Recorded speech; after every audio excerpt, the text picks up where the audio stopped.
기도하겠습니다. 오늘 우리에게 주신 하나님의 말씀은 사도행전 10장 1절에서 16절까지의 말씀입니다.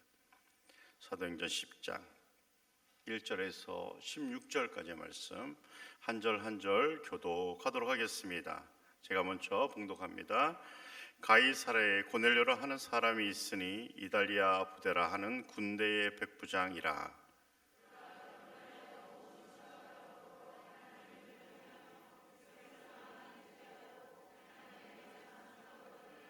하루는 제9시쯤 되어 환상 중에 밝히 보매 하나님의 사자가 들어와 이르되 고넬료야 하니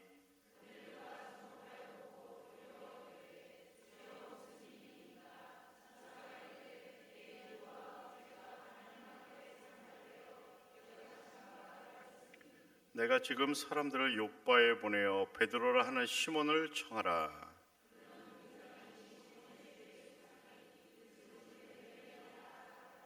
마침 말하던 천사가 떠내매 고넬료가 집안 하인 둘과 부하 가운데 경건한 사람 하나를 불러 이튿날 그들이 길을 가다가 그 성에 가까이 갔을 그때에 베드로가 기도하려고 지붕에 올라가니 그 시각은 제6시더라.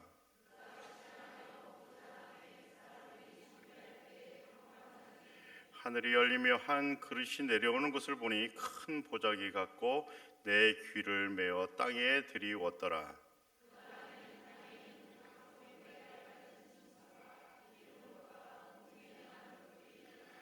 또 소리가 이르되 베드로야 일어나 잡아 먹으라 하거늘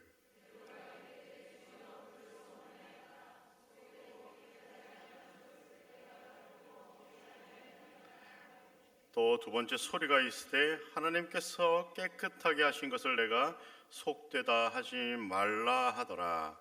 이런 일이 세 번 있은 후 그 그릇이 곧 하늘로 올려져 가니라. 아멘. 여러분들은 하나님이 어떤 분이라 생각하십니까? 여러분은 어떤 하나님을 바라보며 살아가고 계십니까? 이 질문에 답을 찾기 위해 가사를 깊이 묵상하시면서 이 시간 다 함께 우리 조준모 교수님이 쓰신 그의 생각이라는 찬양을 함께 부르고 말씀을 묵상하도록 하겠습니다.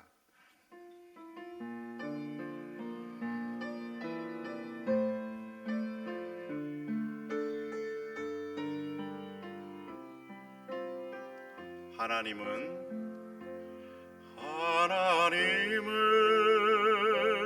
너를 만드신 분, 너를 가장 많이 알고 계시며 하나님은 너를 만드신 분, 너를 가장 깊이 이해하신단다. 하나님은 너를 지키시는 분, 너를 절대 포기하지 않으며 하나님은 너를 지키시는 분, 너를 쉬지 않고 지켜보신단다. 하나님은 너를 원하시는 분, 이 세상 그 무엇 그 누구보다 하나님은 너를 원하시는 분, 너와 같이 있고 싶어 하신단다. 하나님은 너를 인도하는 분, 광야에서도 폭풍 중에도 하나님은 너를 인도하는 분, 푸른 초장으로 인도하신단다. 그의 생각 셀 수 없고 그의 자비 무궁하며 그의 성실 나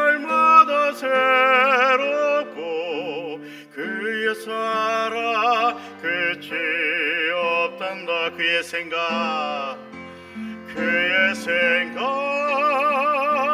셀 수 없고 그의 자비 무궁하며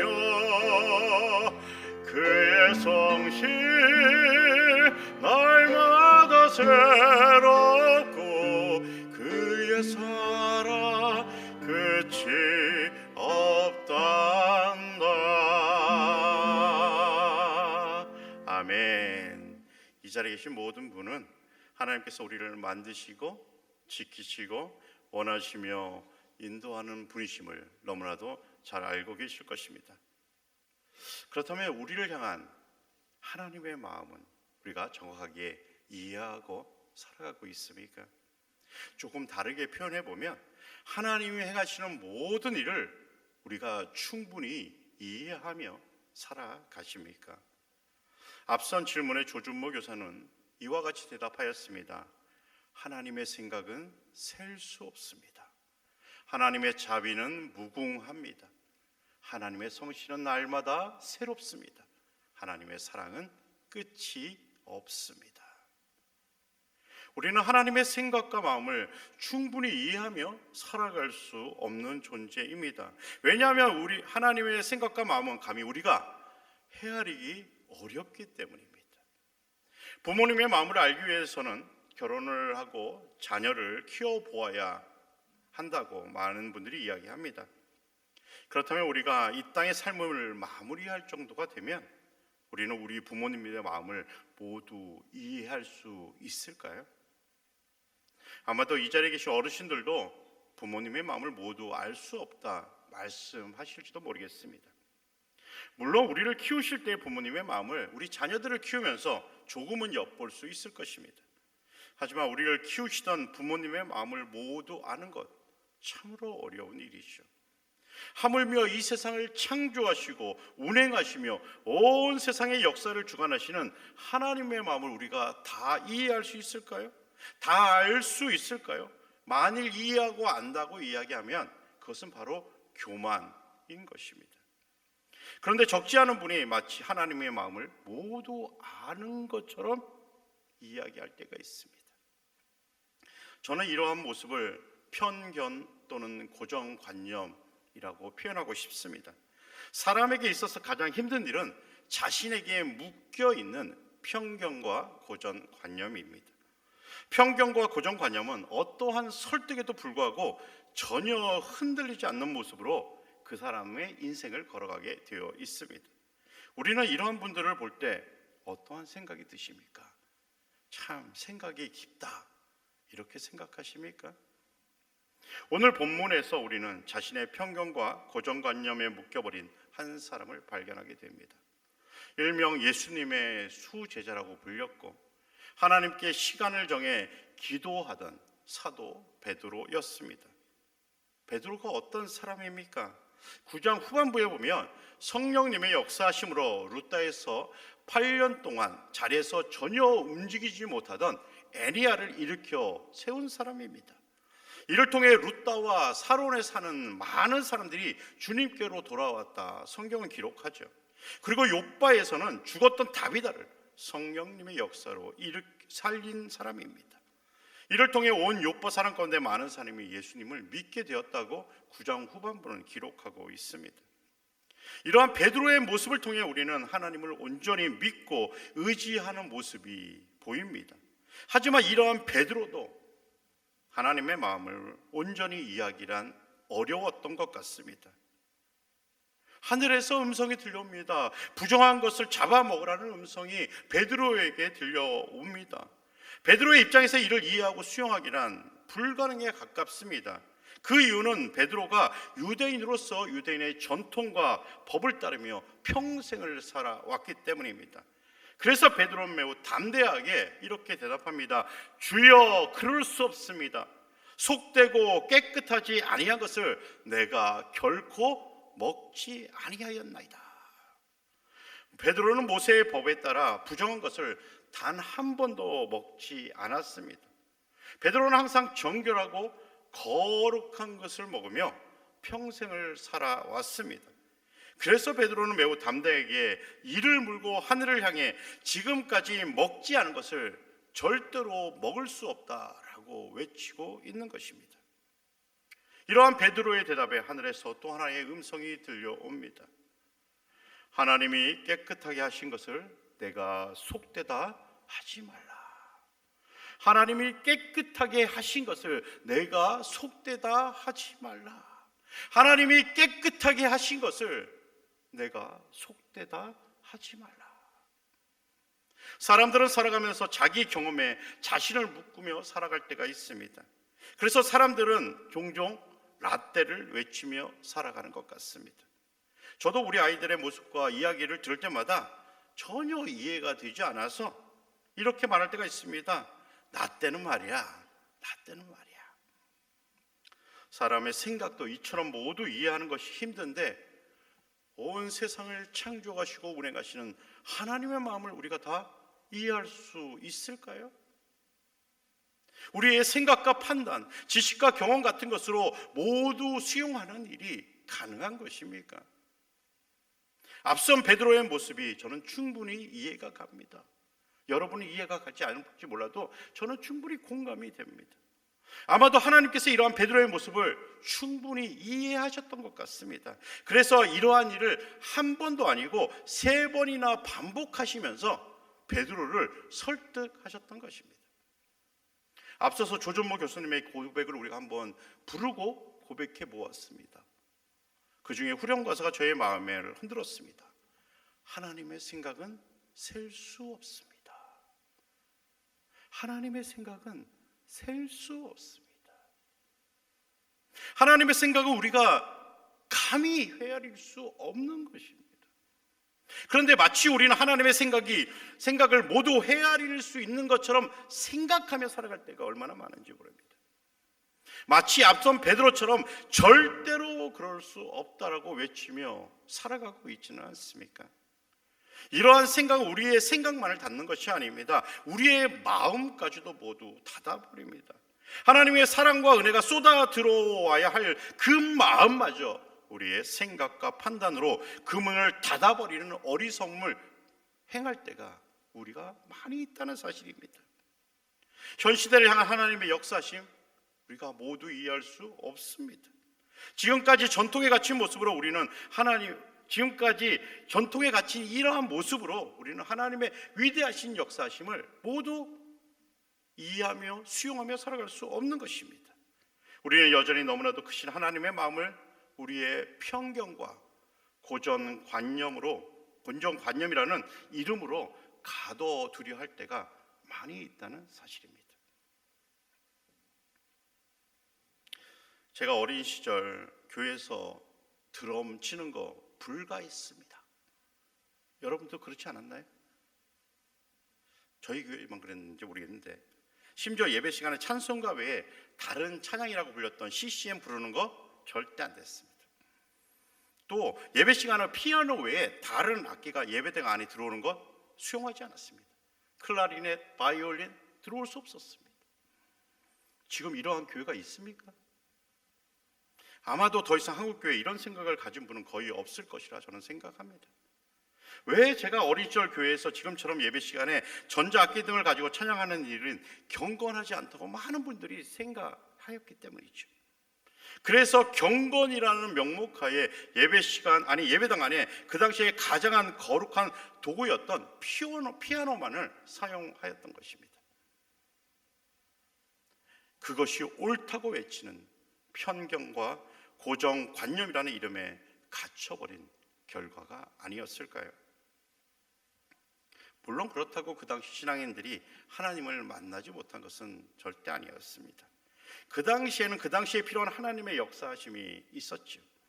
어떠한 시대를 불구하고 하나님의 뜻과 생각을 모두 캐치하며 살아가는 일은 불가능합니다. 하지만 한 가지 우리가 반드시 기억해야 할 것이 있습니다. 하나님의 은혜는 우리의 생각과 경험, 지식과 판단으로 결코 가둘 수 없다는 사실입니다. 우리가 이를 알기 위해 하나님의 말씀에 우리의 마음을 완벽하게 열어두어야만 합니다. 만일 베드로가 열린 마음으로 하나님의 말씀을 온전히 들었다면 하나님이 깨끗하다고 말씀하심에도 불구하고 3번이나 절대 먹을 수 없다라고 외치지 않았을 것입니다. 사람은 자신이 배우고 익힌 것이 전부라고 생각하며 그 틀에 갇혀 살아갈 때가 많이 있습니다. 왜냐하면 지금까지 자신의 배움이 그의 삶을 모두 지배해버리기 때문입니다. 신앙도 이와 다르지 않은 것 같습니다. 그렇다고 앞선 신앙의 모습이 잘못되었다 말씀드리는 것 아닙니다. 앞서서 말씀드렸지만 하나님의 역사하심, 운행하심, 만지심은 우리가 헤아릴 수 있는 경계선에 있는 것이 절대 아니라는 사실이죠. 그 이유는 하나님의 생각과 뜻, 계획하심의 경계선은 우리의 상상을 늘 초월하기 때문입니다. 그렇다면 우리는 어떻게 하나님과의 마음과 생각을 이해하고 수용하며 조금이라도 살아갈 수 있을까요? 하나님의 말씀에 깊이 묵상하며 그 말씀을 붙잡고 기도하고 말씀해 주신 그 말씀을 붙잡고 살아갈 때 우리는 하나님의 음성을, 하나님의 마음을 조금이라도 엿볼 수 있게 되는 것입니다. 한 책에 이러한 글이 있었습니다. 우리의 생각과 사고는 하나님의 말씀의 지배를 받아야 합니다. 말씀하시는 분은 하나님이시고 우리는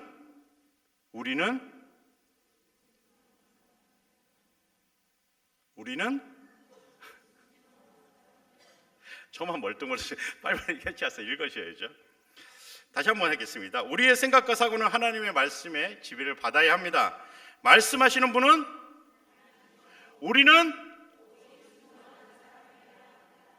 하나님은 말씀하시고 우리는 뭐예요?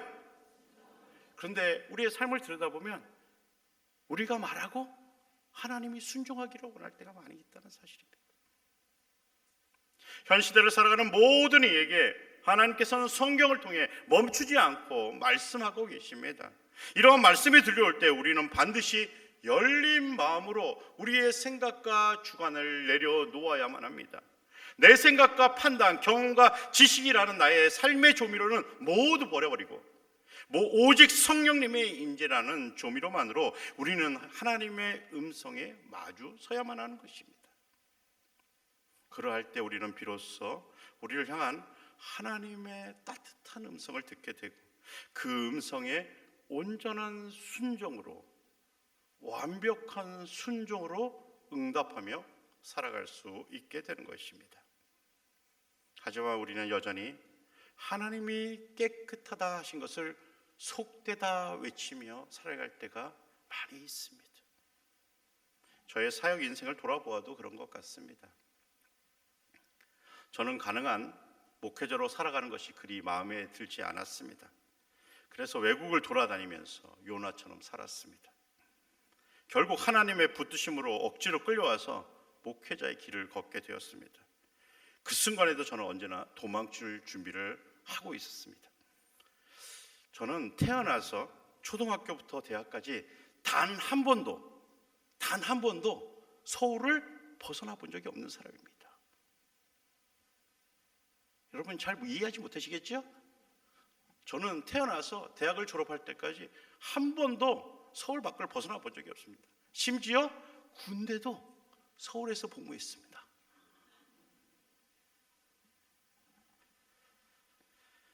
이러한 저를 하나님께서는 부산으로, 풍기로, 그리고 광양으로 인도하셨습니다. 여기 계신 분은 모두 풍기 잘 아시죠? 광양 너무나 잘 알고 계시죠? 하지만 저는 죄송하지만 풍기와 광양으로 사역을 오기 전에 대한민국에 풍기와 광양이라는 땅이 있는지 처음 알았습니다. 별로 웃지 않지요? 서울에 가서 사는 사람한테 물어보세요. 잘 모릅니다. 이러한 저를 하나님께서는 제가 붙잡고 있었던 많은 편견과 고정관념을 무너뜨리시고 저를 이곳으로 인도하셨습니다. 아마 단지 저뿐만이 아니라고 생각합니다. 많은 분이 하나님이 상상도 하지 못했던 하나님의 역사하심을 경험하면서 살아오셨을 것입니다. 이처럼 하나님의 역사하심은 항상 우리의 상상을 뛰어넘을 때가 얼마나 많은지 모릅니다.